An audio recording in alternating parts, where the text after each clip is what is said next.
Good evening.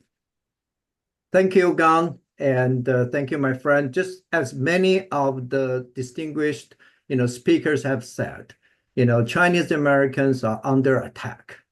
Some people say both parties are the same in terms of policies, practice dealing with our community. But we know when it comes to very survival of our community, nothing could be further from the truth. Let's look at some solid, indisputable facts here. I mean, as many of the speaker has talked about.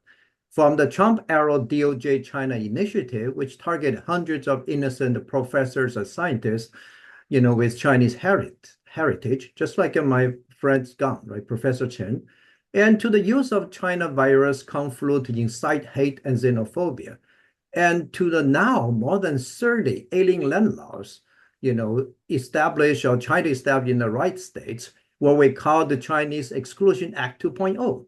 And of course, the Project 2025, which essentially declared war on the Chinese American community with naked racism.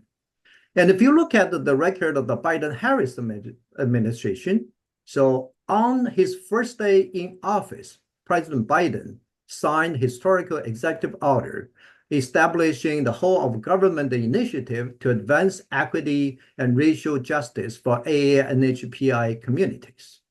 And in his very first week in office, President Biden signed a memorandum, right, which established that it is official policy of the Biden-Harris administration to stand up against the racism, xenophobia, nativism, and the bias.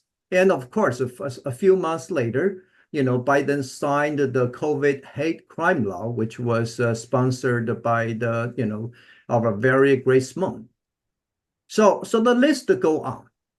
And as the largest and most prominent national coalition of Chinese Americans, United Chinese Americans, known as UCA, has been fighting against the China Initiative, Asian hate, alien land laws, and for the civil rights of our community in the trenches and across the entire U.S. from day one. I vividly remember that, we joined the entire community in Miami, on a stormy day on December 16th last year, protesting the alien land law.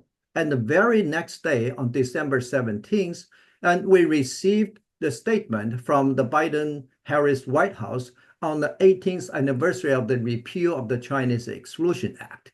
It is truly like the rainbow after the storm.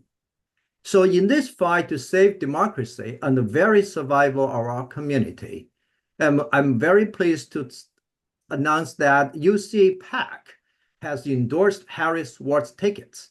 This is the first presidential election endorsement ever for the UCA PAC.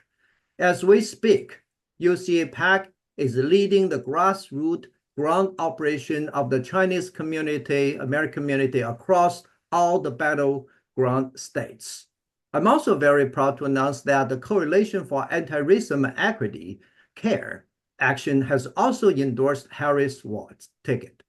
CARE Action strives to elevate and uplift the political voice and all individuals, and as Harris herself has advocated, learning the complete history of our nation. Facing our history make us stronger. Just as we win when we fight, we progress when we are strong. In closing, we believe in the core values of freedom, compassion, dignity, fairness, and endless possibilities, as Kamala Harris passionately stated in her DNC speech. We belong to this great nation. We have arrived, and we have the power to be the margin of a victory. Do you know that there are more than 80 congressional districts where the Chinese American population are more than 10% of the population? So we will leave it all on the field to fight on to get Kamala Harris and Tim Walz into the White House for a more perfect union where our community will not only survive, but will thrive together. Thank you.